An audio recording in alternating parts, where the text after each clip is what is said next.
Y'all already know what time it is. It is time for the mess.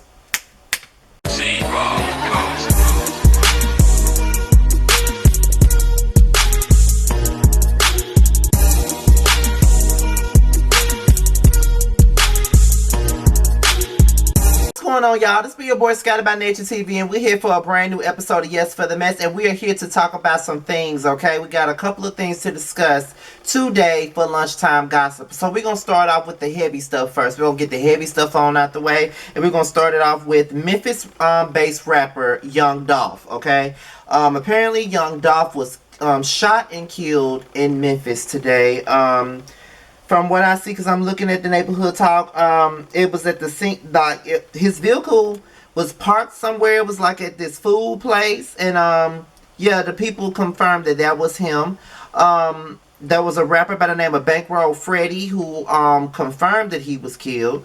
And here's what the neighborhood talk had to say. Now, 3 independent law enforcement sources confirmed to Fox 13 that rapper Young Dolph had passed away in Memphis, Tennessee on Wednesday afternoon. Maurice Hill, the owner of the shop where the shooting happened, Makita's Butter Cookies, told Fox 13 his employees said that Young Dolph came into the store to buy cookies, and then someone rode up and shot him. We will keep you updated as more information becomes available. Let's keep his family in our prayers, okay? And that was the first thing.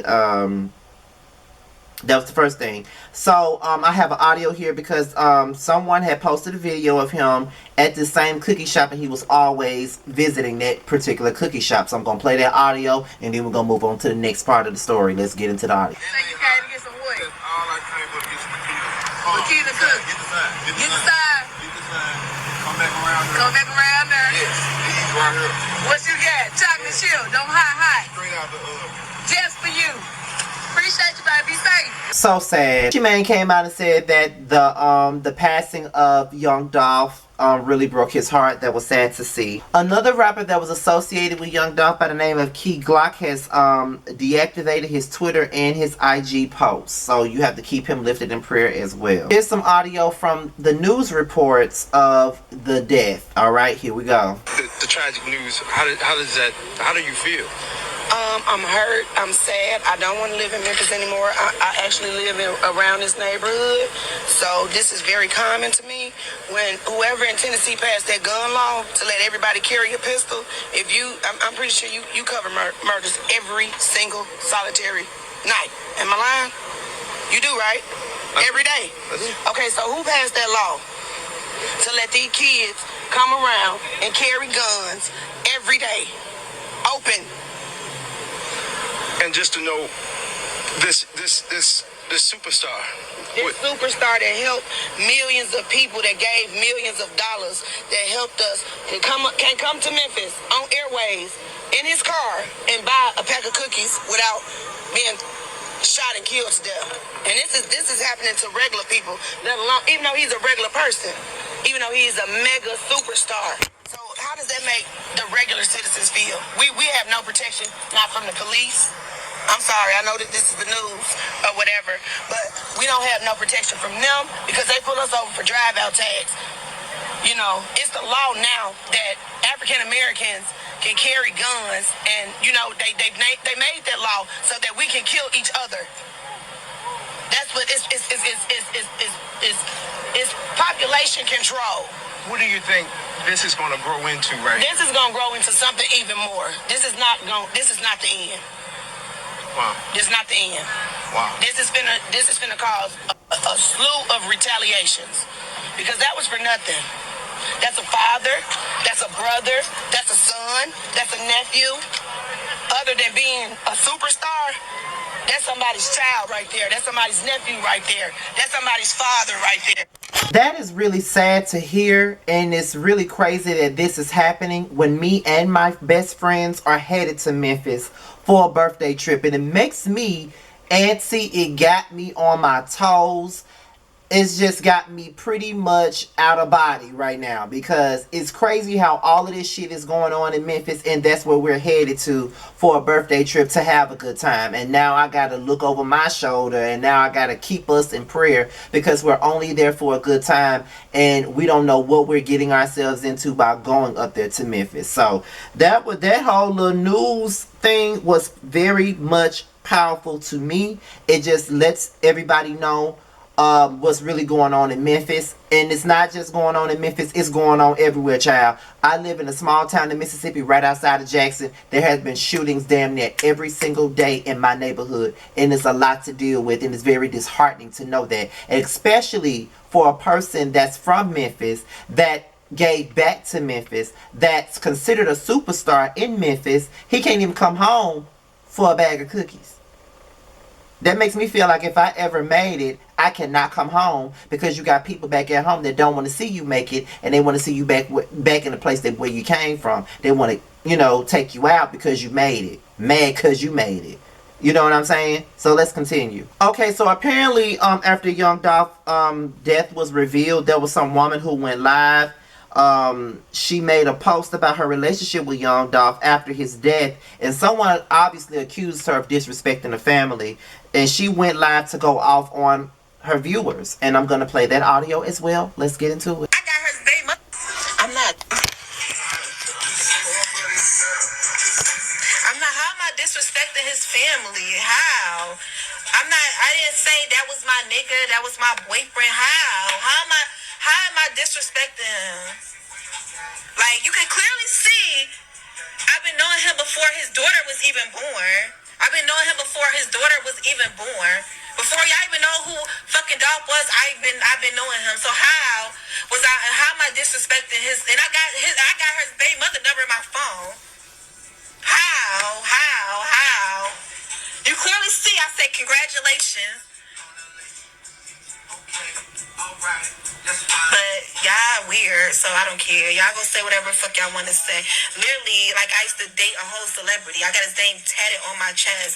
Let's laugh. If I want to get clout, I get clout off of that. I don't want to get clout off of my friend that fucking died. I don't even want to have this conversation, because y'all don't even know him in real life. So this is the post that got the people upset. Now, she posted a picture of him, and then she posted some DMs with him, and then the post said, "This shit really hurts. Anybody that knows me personally will understand that since 2016 I haven't talked to him in over a year, but it was never on bad terms. He was such a dope person, so nice, soft spoken, most definitely one of the realest I have ever known. Damn, I wish I wasn't so stubborn. Definitely working on that. Really sucks to see your friend that your friend died on the internet. You will never be forgotten. I will always cherish our memories. I love you. May you rest in peace, a Young Dolph." And then she posted the DMs, and that was pretty much the end of it. Okay, now the police was at Yo Gotti's restaurant as a precaution. As we already know, Dolph and Young Gotti have a long-standing feud with them, and because of the feud with Young Dolph and Yo Gotti, the police decided that they would be sitting outside of their restaurant to make sure that nothing is going on. Basically, because he has that beef with Yo Gotti, they're gonna automatically pinpoint Yo Gotti as the person that did what they did to Young Dolph. I don't think that's fair, but I already know how this stuff works. Okay, so because I'm trying to rush and get this video done, because like I said, I'm headed to Memphis later, there are some photos of the suspects that shot and killed Young Dolph. Okay, I'm gonna try to pull my phone up to the camera so you guys can see it. Now, all of this comes from the neighborhood talk, and like I said, I'm not really familiar with Young Dolph's music. The only thing that I know about Young Dolph is that he is from Memphis, and I do know that he has a long-standing feud with Yo Gotti. Whatever the fact is, my condolences go to Young Dolph and his family and friends and everybody that knew him. And I also have a big prayer for the city of Memphis. I know that there's probably a lot of stuff going on in Memphis right now, and I'm praying that everybody is safe, and I'm praying for safety when I go to Memphis in a few hours. So everybody that's involved, everybody that knows him, my condolences go out to you guys. Next up is Tamar Braxton. Now we already know that Tamar Braxton has been going through a lot of stuff over the last year, and now somebody has robbed her and broke into her house. Okay, so I have an article here from people.com where it talks about this situation at hand. So let's get into the article. We're gonna talk about it and then we're gonna move on to the next. Let's get into it. Now, Tamar Braxton says that her home was burglarized by a man that she knows. On Wednesday, the 44-year-old singer shared an Instagram post that the intruder went through my drawers, broke my mirrors, and turned my bed upside down the night prior, and said that the only thing taken from her residence during the alleged break-in was safe. This broken bomb-ass man, one that I know, broke into my home and stole my safe only. Authorities reportedly responded to a radio call of a burglary at a residence in Sherman Oaks, California on Tuesday, 7:45 p.m. according to E! News, which reported that the suspects were already gone when authorities arrived, and the homeowner said U.S. currency was missing. A spokesperson for the LAPD did not immediately respond to people's requests for comment. A rep for Braxton did not immediately respond to people's requests for comment. Speaking directly to the alleged burglar in her Instagram post, the Real co-star said, "I want you to know firsthand that I'm not angry. You did not break me and you did not violate me. What your broken ass don't realize that God gave me that home and every single thing in it during the pandemic and also during the time when I was all of those things. God personally put pieces of my life back together," she continued. "So, Pumpkin, you did not steal from me. Those things you took, he would give back to me 1,000,000 times fold. You took from God." Braxton said, I know that it's not payback you are not prepared for, but get ready. This time you really did it. At the end of her message, Braxton told the alleged thief that I'm sure you don't realize that I am truly a king's kid and I'm very special to him. So I'm sure that he's going to take that very personally. Over the last few months, Braxton has been open about some of her most difficult moments in life, from confronting her childhood trauma to living life under the microscope of reality television. Alright, you guys, that was the article from people.com. Now here's what I gotta say. Why y'all breaking up in folks' house? Why are y'all breaking up in people's houses? Please stop doing that. What is the point of breaking in somebody's house? Now, granted, I don't fucking like Tamar Braxton. Y'all know I don't. But why y'all going up in there disturbing that woman, disturbing that woman's house? Like, just fucking with that lady. Leave that lady alone. She got enough going on in her life. Leave that woman alone, child. Leave her alone. She got too much going on right now. She trying to get her life together. Y'all need to stop fucking with these people. Stop fucking with them. They ain't doing nothing to y'all. Leave them alone, child.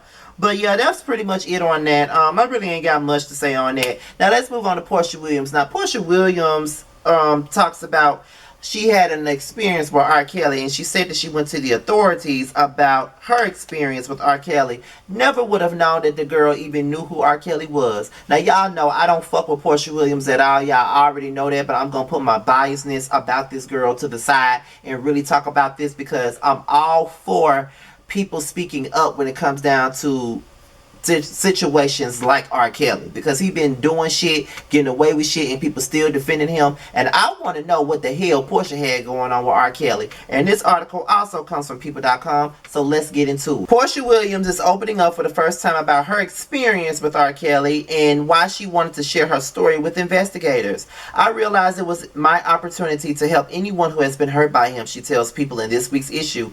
"There have been many other instances where I have been abused by men, that my mentality at that time was of an abused person and that it was okay for me to be treated like that." After meeting a friend of the R&B singer in 2007, the future Real Housewives of Atlanta star, then 25, and considering a career in music, was flown to Chicago to meet Kelly and potentially work with him. Williams said she expected to be driven to a recording studio when she arrived, but was taken to Kelly's home instead. After an initial introduction to Kelly, who was found guilty of racketeering and trafficking in September, someone led Williams to his bedroom and left her alone there for hours. When Kelly finally joined her, she said he told her to take her clothes off. "I've already put myself in this position," she writes in her new memoir, The Pursuit of Porsha, available on November the 30th. "This is what you're supposed to do. You have to, and there is no turning back." Kelly's lawyer, Thomas, declined to comment. Williams saw Kelly 2 more times, she said, and says in her book that she encountered several young women who were also staying at his home. She writes that she did not see him again after she woke up one day and heard a woman being beaten in another room. For years, she's kept it a secret, even from those that she was closest to. It's not something that you want to tell your mom, because my mom is a very strong woman and she did her very best in raising me, says Williams. And I think that for any woman or man who's been in an abusive situation, you don't want to tell your parents because you don't want them to think that they had let you down in any way. I don't want her to think that she had done anything wrong, and so I took it upon myself. But I was glad when I did, and she was glad that I told her, and we talked about it. She told me some of her own experiences, and we just talked about how this should be told so other women don't have to go through it. The Pursuit of Porsha, How I Grew Into My Power and Purpose, his bookshelves on November the 30th. Very, very interesting. Okay, now that was Porsha Williams telling her story about R. Kelly. Now I'm just going to be real with you guys. I'm not going to bash her for keeping it to herself. That happened in 2007, basically when I graduated high school. That happened, and I've been out of high school for 14 years, so I definitely, see that it's been a long time since she ever said anything about it. So I'm not going to dog her for it, because there's a lot of things that people don't speak on until years later because they're not comfortable about talking about it. And maybe this really did happen to her and she just decided to wait until it was her time to speak on it. And that's just what it is. R. Kelly has been accused of doing shit like this for the longest time, and I wish you guys would just own it and just let it be known that this shit is fucking true. The shit is true and you know it's true. So stop it. I don't think that Porsha is lying about this. Do I think that she is a liar? Of course. But so many different women have come out with this type of stories that I don't think that she's lying about it. I'm not even going to sit up here and say, girl, why did you wait so long to say something? Why did you wait? Because we don't know why she waited too long to say something. I mean, when it happened to her, she wasn't even a celebrity then. She was just a young person. And now she has some type of pull. She got a voice. She's known. She can speak on it now. And that's just what it is. So yeah, so that's it for Porsha and R. Kelly. I definitely give her kudos for telling her story, because she's brave enough to do that, especially being in this day and age where women are not celebrated and whatever story they tell is always being looked at as a lie. Okay, now with that being said, we're about to move on to the very last story of the day, and that is Stevie J and Faith Evans. Okay, now you guys already know that it's been out there that Stevie J and Faith Evans are now getting a divorce after 3 years of marriage. But apparently Stevie J was accusing Faith Evans of cheating on him, okay? So I got an article here from the JasmineBrand.com, and I also got a tweet from that munchkin looking ass Lil Duval that I'm also going to read to you guys and read him for. So let's get into the article from the JasmineBrand.com. Stevie J and Faith Evans' relationship drama continues to make headlines. As previously reported, Stevie J recently filed to divorce Faith Evans after almost 3 years of marriage. Notably, this news came about a year and a half after Faith Evans was arrested for domestic violence against the Love and Hip Hop Atlanta star. Despite the news that Stevie J had filed for divorce, the pair sparked doubt on the matter after uploading together from a beach near Malibu, California. Faith Evans, age 48, specifically posted a series of short videos showing her and Stevie J at 40 doing cartwheels and goofing around near the ocean. You can see a portion of Faith Evans. Now there seems to be somewhat of a troubling update to the situation between the pair. Yesterday, Tuesday, November the 16th, a video began circulating of Stevie J and Faith Evans having a nasty argument. The clip shows Stevie blocking Faith's path while recording her, with the Love Like This singer responding by saying, "Please move out the way and grow the fuck up." She then proceeds to reportedly say she hates Stevie, and he replies, "We live, it's cool." He later adds, "Fuck you too, I hate you too, but bitch, we in the business, so fuck it." Stevie J then states, "You fucked his homie in my own house, bitch, fuck you. Bitch, fuck you, bitch. You fucked in my house, bitch, fuck you, bitch. So are you happy about that? You are? That's what you like to do?" Stevie continues his tirade before seemingly touching Faith Evans. She responds by telling him to get his hands off of her. Stevie responds with, "I can do whatever." The pair continue to bicker for a short time, with Stevie J repeatedly asking, "How can you fuck somebody on me?" and continue recording Faith Evans as she tells him to stop. The video ends shortly thereafter. You can watch the clip here via Unwind with Tasha K. Neither Stevie J nor Faith Evans has publicly addressed the matter on social media. Now, here is the audio that's in question. Let's get into it. Shit. I ain't going nowhere. No. Please move out the way. No. God damn. We live. I hate you. It's cool. We live. They see it. You. Please leave me alone. Please, I hate you. We I live. hate you. It's cool. Leave me We live. alone. It's cool. Shit. I ain't going nowhere. Fuck. Too. I hate you too. Good. But we in the business. Leave me alone. Leave me alone. You is only in my own house, bitch. You bitch. You bitch.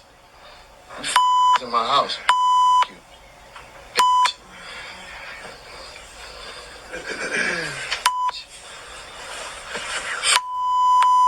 I heard you. So you happy about it? Huh? You are? That's what you like to do?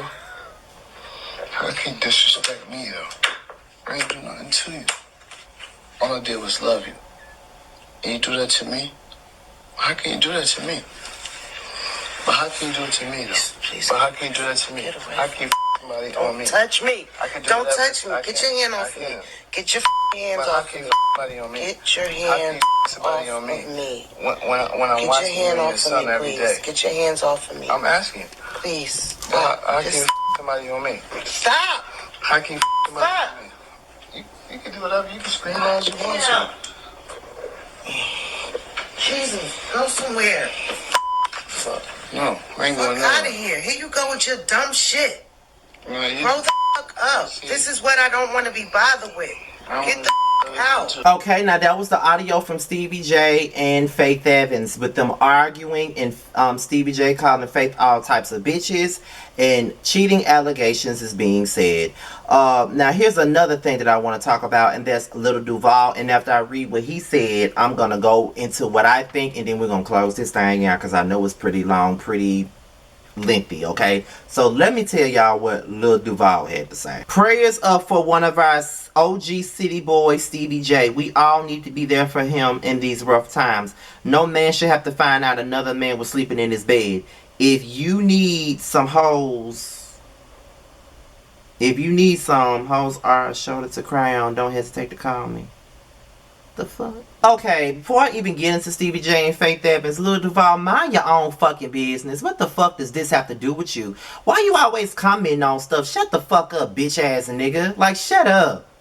And then you men really kill me. Like, at the end of the day, even if Faith did do something, Stevie been doing this shit. He been cheating on people, disrespecting women on TV for many, many years now. And ain't nobody better than Eyelash, and everybody finds it entertaining. But soon as a woman step out on him, his feelings is hurt. And then you got niggas like Lil Duval speaking out. Mind your business. Do you even have a woman? Do you have a man? What? Like, why you speaking? And another thing is, Faith, you already knew what you had when you got with him. You already knew. Okay? I was never here for this shit. Never here for it. Didn't understand why you wanted what you wanted with Stevie J anyway. Stevie J been a crusty ass nigga, okay? He been there. He fooled around on Eve with Mimi. You know what I mean? Like he treated Mimi like crap and moved on to Jocelyn, treated her bad too. Like he been doing stuff like that. It's well documented that he been, you know, cheating on people and treating them wrong and doing all types of fucked up shit to them. It's been out there already. So I just feel like this. Men can't take what the fuck they dish out. Stevie do that shit all the time. But the bitches gotta take it. But when a female do the same thing he do, it's an issue. Why you doing that? Like, the shit that he said, it didn't make no sense. Like, child bye. But yeah, that's really all I got to say about this. Be sure to like, rate, comment, subscribe, and share this video. Click the notification bell so you can be notified whenever I drop a video. And also follow me on all forms of social media. Twitter and IG will be down below. With that being said, you guys, I'm out of here. Until my next video, I'll talk to you guys later. Peace out. We can always find our way to a fun moment, even in the shady bunch.